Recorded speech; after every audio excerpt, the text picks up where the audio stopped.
Tribuners, konflik di Timur Tengah kembali memasuki fase paling berbahaya dalam beberapa tahun terakhir. Serangan militer Amerika Serikat dan Israel ke wilayah Iran kini tidak hanya meningkat di tensi kawasan, namun juga bisa memicu kekhawatiran dunia akan meluasnya perang di level regional bahkan global.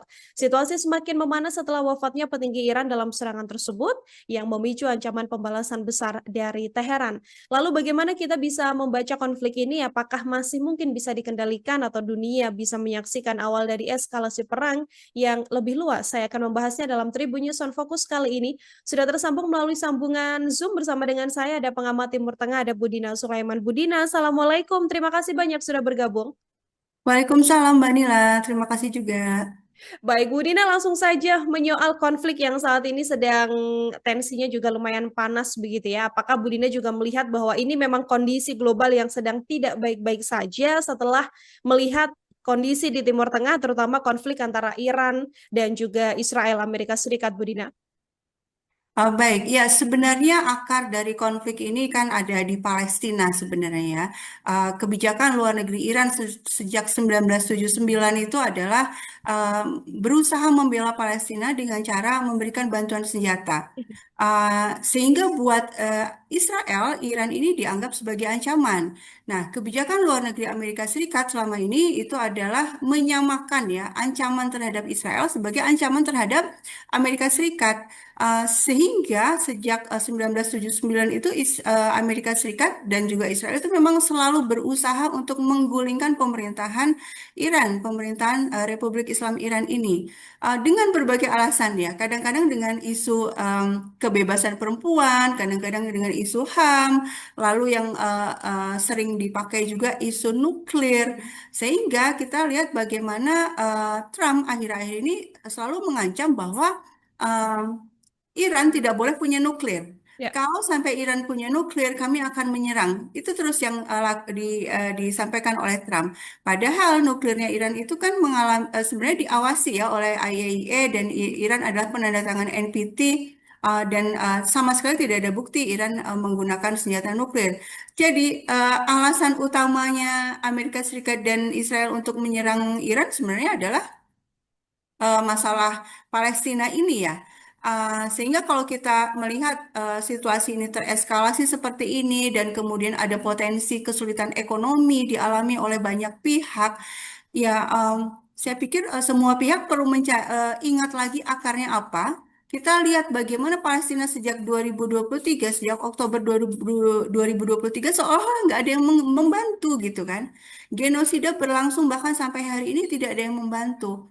Jadi ini seolah saya pikir situasi sulit ini jangan ditimpakan pada eh, periode yang sesingkat ini soal perang ini saja, tapi cek secara keseluruhan dan seharusnya negara-negara di dunia, terutama negara-negara Arab yang sekarang terlibat dalam peperangan ini kembali menata ulang kebijakan luar negerinya, jangan lagi tunduk kepada Amerika Serikat dan membantu Amerika untuk menyerang Iran, tapi justru malah membantu Iran untuk menekan Israel agar Palestina segera terbebas dari penderitaan yang selama ini dialaminya.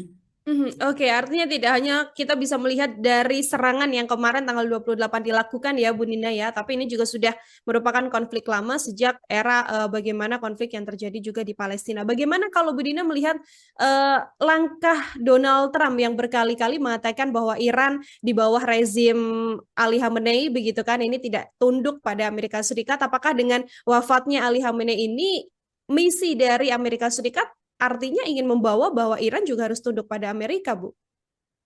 Ya, kalau kita simak pidatonya Trump ya ketika Ya. mendeklarasikan perang, kan dia menyerukan kepada rakyat Iran untuk turun turun ke jalan dan mengambil alih pemerintahan. Jadi memang lagi-lagi terbukti bahwa yang diinginkan oleh Amerika Serikat itu penggulingan rezim. Mhm. Tapi yang terjadi justru dengan terbunuhnya pemimpin tertinggi Iran, soliditas di dalam negeri justru semakin kuat gitu ya.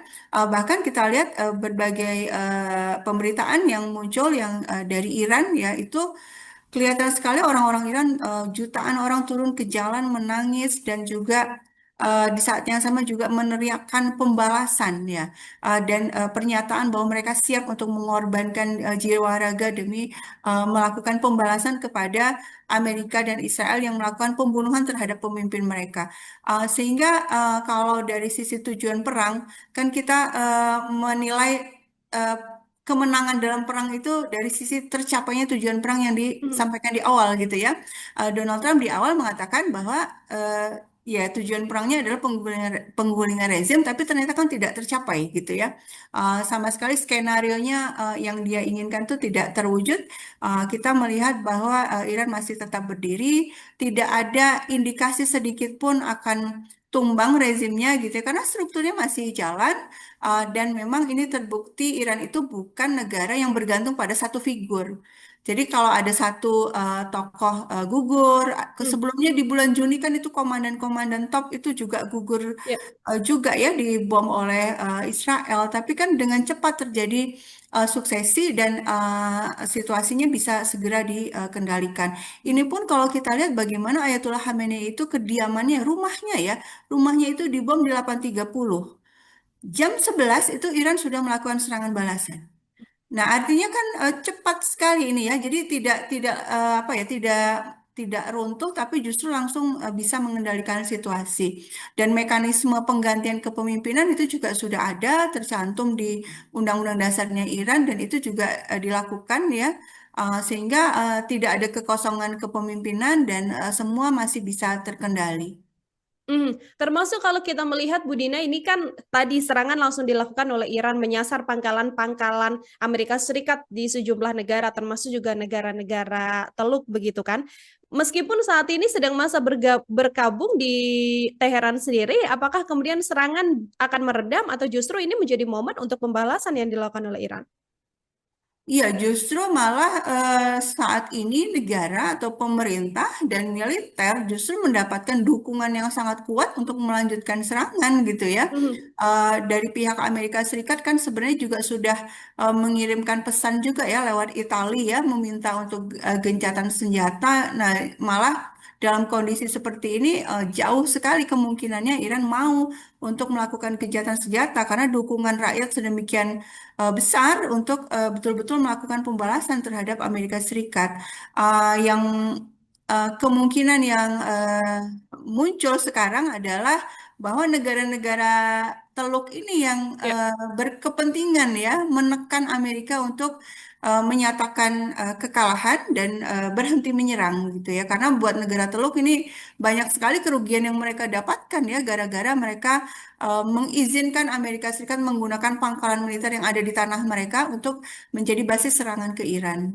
Mhm. Kalau secara dinamika geopolitiknya sendiri mengenai negara-negara Teluk ini, dominasi kecondongannya lebih ke arah kemana, Bu Dina? Di tengah satu sisi kan rudal-rudal Iran juga menyasar negara-negara Teluk di luar pangkalan Amerika Serikat, begitu ya, secara tidak sengaja. Kemudian negara-negara Teluk ini juga sempat mengecam adanya rudal-rudal Iran ini, namun juga di satu sisi dirugikan juga atas Amerika Serikat. Bagaimana Bu Dina melihatnya? Iya, akan sebenarnya sebelum terjadinya perang ini, Iran sudah berkali-kali mengingatkan ya Ya. kepada negara Teluk ini bahwa kalau mereka mengizinkan Amerika Serikat menggunakan tanah mereka untuk dijadikan basis serangan ke Iran, Iran akan melakukan pembalasan. Dan memang sejauh ini sebenarnya target serangan militernya Iran itu adalah target militer gitu ya. Ya. Memang kemarin itu ada berita bahwa apa itu minyak ya Mhm. di Arab Saudi ya kilang minyak di Arab Saudi juga ada serangan drone tapi itu sudah dibantah juga oleh IRGC ya yang menyatakan bahwa pangkalan minyak atau kilang minyak dan gas itu sama sekali tidak akan diserang. Berarti ini ada pihak ketiga nih entah siapa yang berusaha mengacau atau mengadu domba gitu ya. Dan yang kedua ada gedung-gedung yang seolah gedung sipil, Ya. misalnya hotel gitu ya. Ternyata ya ini juga pernyataan dari pihak Iran ya, itu hotelnya memang berisi tentara-tentara Amerika. Jadi tentara Amerikanya itu karena ada serangan ini mau dievakuasi Mhm. oleh Amerika Serikat, tapi kan harus menunggu dulu ya, nggak bisa langsung diterbangkan. Mereka menunggu di hotel-hotel tersebut. Nah itu yang kemudian di rudal ya oleh Amerika dan ini kemudian juga sudah diakui ya oleh media Amerika sendiri. Artinya yaitu target militer juga. Yang salah adalah Amerika mengapa tentaranya berlindung seolah-olah menjadikan eh, sipil sebagai tameng gitu ya. Mereka Mhm. seharusnya nggak berada di wilayah sipil ketika dalam perang seperti ini. Harusnya ya berada di pangkalan militer gitu ya. Oke, artinya memang ada pihak lain juga dalam tanda kutip ya, Bu Dinan ya, yang mencoba kemudian untuk memperkeruh kondisi yang artinya harusnya Amerika dan Iran secara militer saja yang berperang, tapi justru berdampak ke wilayah-wilayah sipil yang ternyata juga ditempati oleh sejumlah tentara Amerika Serikat. Ini alarm yang mungkin bisa dibaca oleh publik, Bu Dina, melihat bagaimana kemudian konflik ini nantinya tidak hanya seputar konflik antara Israel, Amerika Serikat, dan juga Iran, tapi ini juga bisa berpotensi menuju eskalasi konflik yang lebih besar. Tanda atau alarmnya seperti apa saja, Bu? Ya, kalau buat kita ya orang luar, maksudnya jauh pula dari kawasan, tentu yang menjadi concern utama kita pasti masalah ekonomi ya. Ya, Kita lihat bagaimana negara-negara Teluk ini yang dibangun, yang ekonominya itu kan dibangun atas dasar persepsi keamanan gitu ya. Mereka selama puluhan tahun itu berusaha membangun brand bahwa mereka ini adalah negara-negara yang aman untuk investasi, aman untuk turis. Sekarang sudah runtuh semua ini citra amannya. Dan Qatar juga berita terbaru mengatakan sampai terpaksa menghentikan produksi gasnya dan ya, akibatnya harga gas di Eropa naik 50%. Akhirnya artinya kena semua sebenarnya ya dampaknya. Dan juga kita lihat bagaimana Indonesia sebagai negara net importer minyak itu juga akan berpotensi juga akan mengalami harga minyak yang naik. Kalau harga minyak naik di negara kita ya semuanya naik kan berarti ya. Harga betul, pangan naik, segalanya naik lah, inflasi, tekanan pada APBN. eh ya situasinya akan berat buat semuanya.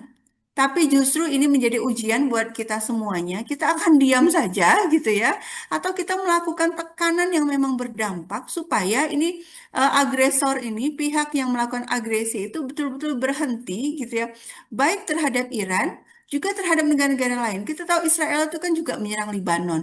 betul, Israel itu juga ya di Palestina masih terus berlanjut ini bukan saja di Gaza tapi di tepi barat itu juga tentara-tentara Israel itu masih terus melakukan pembunuhan, pengusiran, perampasan rumah-rumah kepada orang Palestina. Ya ini memang momen yang harusnya ini ya diperhatikan oleh komunitas internasional. Kalau hanya masih sebatas prihatin, concern, terus retorika saja, tapi tidak melakukan langkah-langkah yang berdampak, ya semuanya yang akan kena. Hmm, hmm. Adakah pihak ataupun negara dalam kondisi saat ini, Bu Dina, yang kemudian punya peran yang besar untuk bisa meredam, termasuk juga merubah perilaku yang saat ini dilakukan oleh Donald Trump, Netanyahu, agar kemudian konflik ini tidak menuju eskalasi yang lebih besar? Saya pikir ya selain negara-negara Teluk juga sudah dikabarkan ya meminta agar Donald Trump segera menyelesaikan perang ini, cari solusi diplomatik supaya nggak berkepanjangan, supaya Mhm, ekonomi mereka yang sulit saat ini nggak semakin berdarah-darah. Tapi juga sebenarnya eh, ada peluang, ada kemungkinan bahwa Trump ini akan mengalami tekanan hebat dari dalam negeri sendiri. mhm, Ya, kita tahu bagaimana Pentagon itu sudah mengeluarkan pernyataan bahwa penggulingan rezim di Iran tidak mungkin terjadi. Artinya apa? Artinya sudah secara implisit sudah menyatakan ini tujuan perang kita udah nggak akan tercapai nih gitu kan. Dan kemudian kalau kita lihat polling yang terbaru, salah satu polling yang dilakukan di Amerika, ternyata hanya 18% loh yang mendukung serangan Amerika Serikat ke Iran. Kita bayangkan sekarang Trump berarti dia punya pertaruhan yang sangat besar di dalam negeri, posisinya sangat terancam ketika dukungan dari rakyatnya sendiri itu sedemikian rendah dan bahkan Pentagon juga sudah memberikan sinyal tidak lagi mendukung perang ini karena perang ini kan tidak di atas izin Kongres ya. Ya. Ini kan betul-betul kemauannya Donald Trump sendiri. Dan Kongres saya pikir juga akan melakukan tekanan juga kepada Trump untuk segera menghentikan karena memang dari cost kan besar sekali ya. Jadi perang ini buat Amerika itu merugikan karena dari sisi biaya. Bayangkan untuk satu rudal Iran aja, dan rudal Iran itu relatif murah ya. Dan rudal Iran juga pakai drone. Hanya untuk mengintersep satu aja itu butuh interceptor yang harganya 15 juta dolar, bayangkan. Sementara Iran itu menghujani banyak titik ya. Sejauh ini tuh udah minimal 11 titik ya yang dihujani rudal dan drone oleh Amerika Serikat. Kebayang itu berapa banyak biaya yang harus dikeluarkan. Belum lagi misalnya kayak Qatar. Qatar itu juga kelabakan karena interceptnya hampir habis. Nah, interceptnya ini kan buatan Amerika juga. Jadi memang banyak juga pengamat militer dari dalam negeri Amerika mengatakan Amerika nggak kuat kalau harus berlama-lama karena amunisinya terbatas gitu ya, amunisinya terbatas. Sementara pihak Iran, Iran itu sudah lama mempersiapkan diri untuk menghadapi serangan. Doktrin militernya Iran itu kan defensif ya, bertahan. Jadi dia sudah siap dengan segala sesuatunya dan kalau kita lihat eh, eh, drone itu mau murah mau mahal, rudal mau murah mau mahal, interceptnya tetap yang harga jutaan dolar itu ya kan? Jadi ya memang kemungkinan Amerika Serikat akan berusaha mencari jalan keluar gitu ya. Tekanannya memang dari segala arah ini, tapi bagaimana jalan keluar yang menjaga wajahnya gitu loh ya. Hmm. Jadi tidak mempermalukan diri. Nah, saya sendiri belum terpikir skenario seperti apa karena tawaran gencatan senjata juga sudah ditolak ya sama Iran. Iran itu betul-betul mau lanjut sampai betul-betul mereka merasa bahwa ini sudah terbalaskan gitu ya Ya. kejahatannya Amerika ini. Mhm. Artinya kalau kemarin Amerika Serikat melalui Donald Trump sempat mengatakan akan menyerang selama 4 minggu ini, belum tentu juga itu bisa terlaksana dengan segala problem yang kemudian dialami Amerika Serikat, Bu Dina. Ya, 4 minggu itu luar biasa, nggak mungkin rasanya ya. Kalau Mhm. saya baca-baca dari analisis militer di dalam negeri dalam negeri Amerika Serikat sendiri, Qatar aja tuh cuma katanya interceptnya cuma bertahan 4 hari katanya. Padahal itu buatan Amerika, berarti kan menunggu suplai dari Amerika. Amerika sendiri juga sedang kerepotan juga menghadapi secara langsung ya rudal-rudalnya Iran ini. Belum lagi Israel, Israel kan juga diserang juga dan Israel pun juga supply interceptnya dari Amerika Serikat. Ya. Ya, jadi dengan front perang sebanyak ini memang sulit buat Amerika Serikat kalau harus berpanjang-panjang perangnya. Mhm. Oke, terakhir dari saya, Bu Dina, kalau Iran kemudian confirm tidak ingin melanjutkan gencatan senjata bersama dengan Amerika Serikat juga rasanya tidak akan mampu untuk kemudian bertahan dalam perang selama 4 minggu berturut-turut begitu ya. Iran bisa saya sampaikan lebih mampu untuk menghadapi Amerika Serikat dan potensinya bahwa Iran ini akan dibantu juga dengan sekutunya juga apakah juga besar, Bu? Oh iya, iya, belum kita bahas tadi ya. Jadi Mhm. variabel kemenangannya Iran itu ada banyak sebenarnya potensi Ya. kemenangan Iran yang tadi senjata kita sudah bicarakan, kemudian Selat Hormuz ya. Plus satu lagi Iran itu punya sekutu yang memang sudah terbukti membantu ya. Misalnya Hizbullah Lebanon itu sudah mengirimkan rudalnya ke Israel, ya kan? Kemudian Ansarullah Yaman itu sudah menutup Laut Merah. Ya. Nah, sekarang Selat Hormuz ditutup, Laut Merah ditutup itu sudah buat jalur perdagangan internasional itu sudah bencana besar itu ya. Dan kemudian milisi di Irak itu juga sudah siap menyatakan akan membantu Iran. Milisi-milisi Irak ini kan terbentuk karena mereka ingin melawan Amerika Serikat. Karena Amerika Serikat kan sejak 2003 itu menduduki Irak ya dan melakukan berbagai kejahatan di sana. Nah, itu juga selama masa genosida ya 2023 sampai 2024 yang lalu itu milisi Irak ini juga berkali-kali mengirimkan drone ke Israel. Jadi mereka berarti kan punya kapabilitas ya untuk ikut membantu Iran. Mhm. Oke, termasuk kalau misalnya kita berbicara sekutu jauh seperti Rusia, China, seperti itu bagaimana, Bu Dina? Yang terbaru yang menarik itu pernyataan dari pemerintah Cina bahwa mereka mendukung upaya Iran untuk menjaga kedaulatannya. Nah, sekarang pertanyaannya dukungannya seperti apa? Ya. Itu tentu kita masih tunggu ya. Tapi kalau melihat perilaku China selama ini itu tidak frontal turun betul-betul ikut gitu. Tapi sangat mungkin dan sudah juga dilakukan adalah membantu menyuplai ya amunisi yang dibutuhkan Iran ya, misalnya teknologi cyber ya, karena kan perang hari ini bukan sekedar rudal dan bom ya gitu, tapi juga teknologi yang bisa mengacak sinyal, misalnya Ya. gitu ya, AI yang bisa mengalahkan atau membuat sistem militer yang dimiliki oleh Amerika ini kacau balau gitu ya, perang elektronik istilahnya. Saya pikir Cina punya eh, apa ya niat untuk membantu di sana dan memang sebelumnya juga sudah ada bantuan-bantuan dari sisi ini dan Rusia juga sebenarnya kan juga punya irisan kepentingan juga dengan Hmm. Iran, tapi kita masih lihat nih Rusia apa yang dilakukan sejauh ini masih belum kelihatan ya. Tapi sudah ada berita-berita bahwa misalnya Iran membeli apa itu senjata tertentu gitu dari Rusia.